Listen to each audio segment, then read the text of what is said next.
The soft hum of conversation filled La Magnifique, an exclusive fine dining restaurant in Los Angeles. The clinking of glasses, the muffled laughter, and the quiet elegance of the room created a carefully curated atmosphere of exclusivity. Every detail, from the perfectly folded napkins to the low glow of candlelight, reinforced an unspoken rule: blend in, don't stand out. Then, something shifted.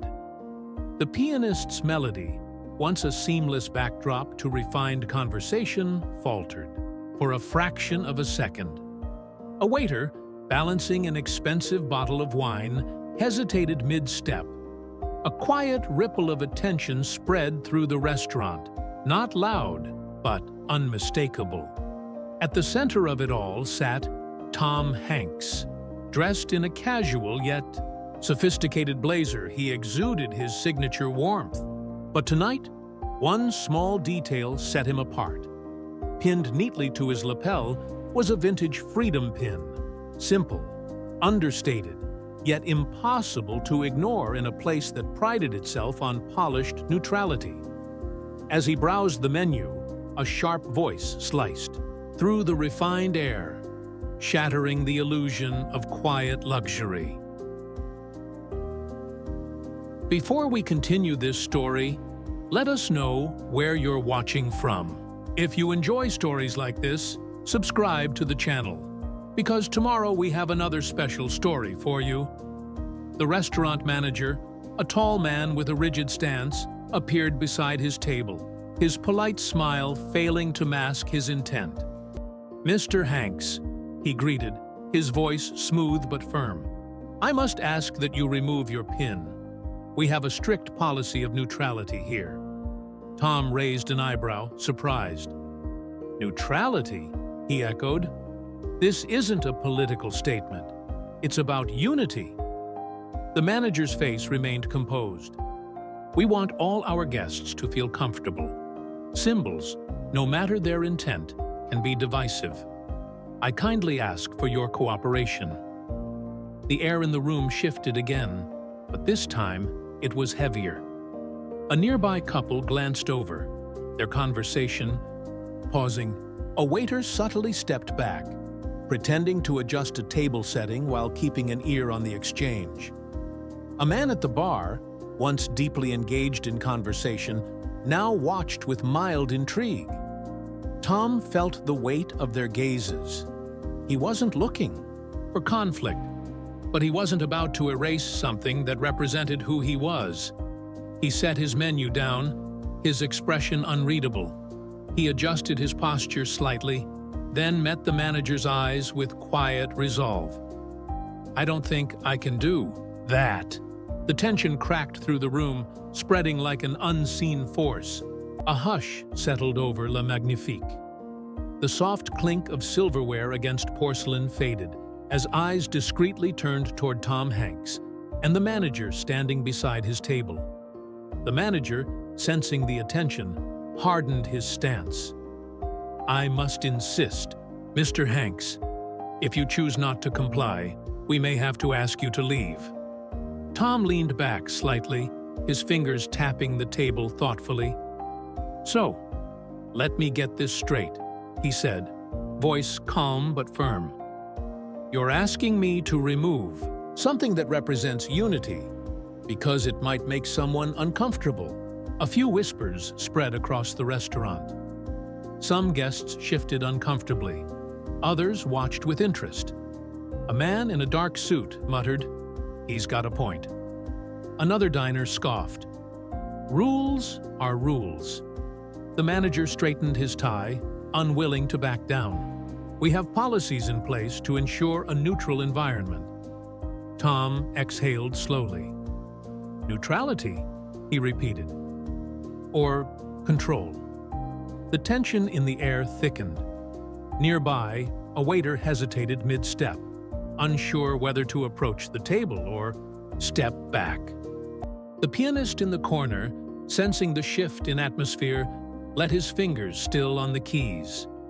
The manager's lips parted, as if ready to push further, but Tom was already making his choice. The air inside Le Magnifique had changed. The once lively chatter had faded, replaced by an uneasy silence. All eyes were on Tom Hanks. Slowly, with deliberate movements, Tom pushed back his chair and stood up. His usual warmth was gone, replaced by a quiet defiance. "You know what?" he said, his voice steady but firm. "I don't think I want to eat somewhere that tells people what they're allowed to believe." A hush spread through the restaurant. The clinking of silverware had stopped. Waiters hesitated mid-step, unsure whether to continue serving or remain frozen in place. The weight of the moment pressed down on everyone. Tom reached into his pocket, pulled out a few crisp bills, and placed them on the table. It wasn't about the money, it was about making a statement, a refusal to conform. The room held its breath. A few guests exchanged glances, the tension between them thick and palpable. Some whispered in hushed tones, debating whether the manager had gone too far. Others sat stiffly, watching in stunned silence. Then, something unexpected happened. A woman in a red dress, seated a few tables away, slowly unclasped a delicate pendant from around her neck and set it down on the table. She exhaled, as if finally making a decision she had been wrestling with. At the bar, a businessman removed a lapel pin, one that bore his late father's military insignia. He turned it over in his palm before placing it beside his drink, his gaze lingering on it for a moment longer. Across the restaurant, others began following suit.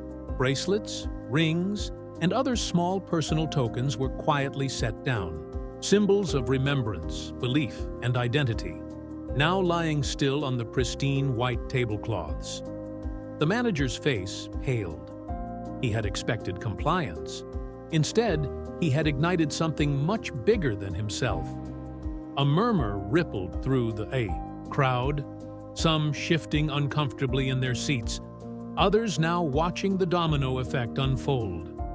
A young couple near the entrance whispered among themselves before slipping off matching rings they had worn since their engagement, rings that carried meaning beyond what the restaurant's policy could dictate. For a long moment, nobody moved. Tom turned toward the exit, his departure no longer just an act of defiance, it had become a movement. As he walked out into the night, the atmosphere inside Le Magnifique was no longer just about luxury dining. It had become a statement. By the time Tom Hanks stepped outside into the cool night air, the fire had already spread. Minutes later, a video surfaced online. Captured by a diner, it showed Tom standing his ground, refusing to remove the pin. The caption: "Tom Hanks refuses to take off his freedom pin. Was he right?" The video went viral. News outlets picked up the story, headlines blaring, "Should personal symbols be banned in public spaces?" Tom Hanks takes a stand for free expression. Social kafir. Media erupted. Some applauded his decision. He did the right thing. We shouldn't have to hide what we believe in. It's just a restaurant policy. He should have followed the rules. Even La Magnifique, the once exclusive restaurant, found itself facing scrutiny. Within hours, their review scores plummeted, and customers flooded the comments with debates. As the night carried on, Tom Hanks had already moved on from the moment. But the conversation? That was just beginning. Have you ever been in a situation where you had to take a stand for something you believed in? Tell us your story in the comments.